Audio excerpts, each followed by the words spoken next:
आपका उद्देश्य बदला तो क्रिया का फल बदल गया। कई बार सुनाया है।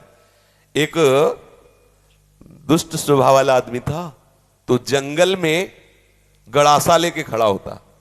वहां से चाहे वो महात्मा निकले चाहे वो गृहस्थ निकले, पहली बात उसका दंड कमंडल रुपया पैसा छीन लेना, और दूसरी बात उसको जिंदा ना छोड़ना। तो मौज, ऐसा हिंसक क्रूर स्वभाव का था, छीन लेना और मार देना। बहुत ध्यान से सुनना, ऐसा ही करता। अब एक महात्मा जो बड़े भजनानंदी तपस्वी त्यागी थे, तो ऐसे संतों के दर्शन मात्र से पाप नष्ट होते हैं। संत दरस जिम पातक टरे, बड़े भाग पाइप सत्संगा, विनय प्रयास होई भव भंगा। ऐसे महापुरुष का सानिध्य जो ही मिला तो उसने उठाया गड़ासा। तो उनका क्यों भाई, क्यों मारोगे? बोले हमारा व्यसन है, मारना हमारा स्वभाव है, हमारी आदत है, हमें नशा है, हम सामान छीन लेते हैं मारते हैं। बोले ऐसी दुर्गति होगी तेरी कि तुझे पता नहीं। वो तपबल संपन्न थे, वो जो जो बोल रहे थे वो ऐसा लग रहा था कि उसके दिमाग पे लग रहा है। थोड़ी ही देर में संभाषण मात्र, एक तो दर्शन दूसरा संभाषण, तत्काल उसके हृदय में कंपायमान, हृदय में भय पैदा हुआ, चरणों में गिर गया। महाराज मैं तो बहुत पाप की, ये देखो संत दर्शन का फल, कोई उपाय बताओ।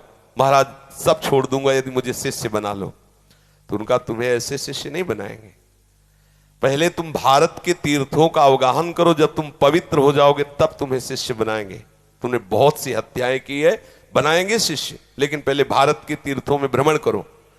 तो महाराज हम कैसे जानेंगे कि हम पवित्र हो गए, निष्पाप हो गए? तो उन्होंने एक सूखी लकड़ी दी और कहा जब ये हरी हो जाए, इसमें अंकुरण हो जाए, तो वहीं से लौट आना, जानना तुम निष्पाप हो गए।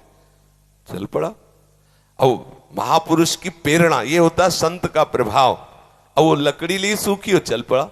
10 किलोमीटर चला होगा तो एक जंगल में एक बहुत बड़ा बट वृक्ष था, बरगद का, बहुत बड़े बड़े पेड़, बरगद के बहुत बड़ी, उसकी जड़ ऐसे आके शाखाओं से नवीन वृक्ष की रचना, बहुत बड़ा वृक्ष था। उसी के नीचे सोचा रात्रि काट लेते हैं, फिर हम तीर्थ यात्रा में जाएंगे।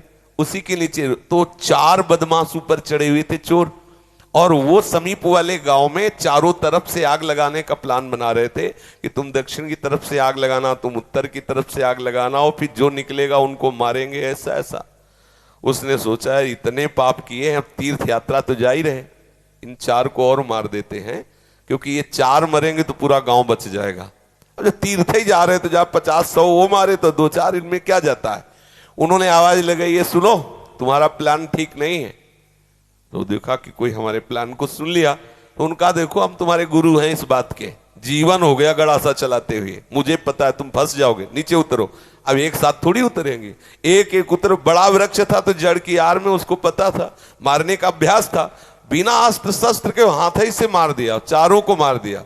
मारा, सोचा अभी यहां तो हमने हत्या कर दी, अभी यहां नहीं रुकेंगे, आगे जो ही लकड़ी उठाया तो हरी हो गई।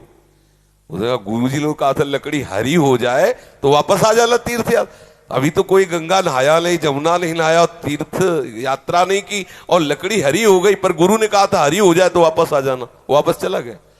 जो ही पहुंचा, कहा गुरु जी दंडवत।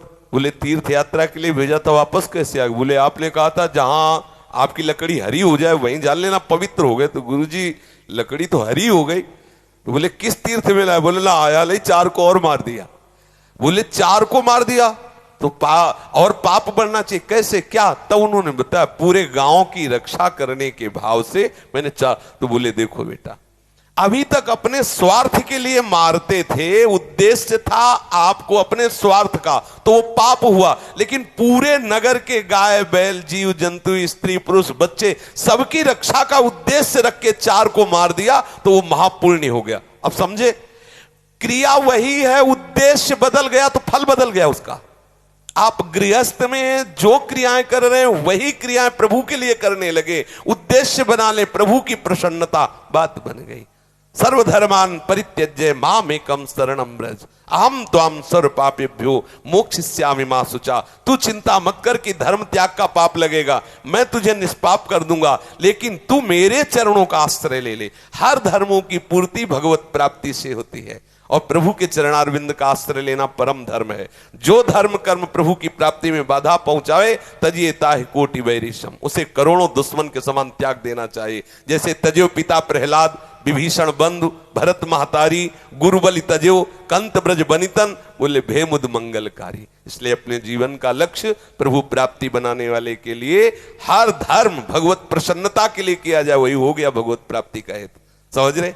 ऐसे कितने महापुरुष देखे गए अपने कुल कर्म को करते हुए भगवत प्राप्त हो गए, क्योंकि वो प्रभु की प्रसन्नता के लिए किया।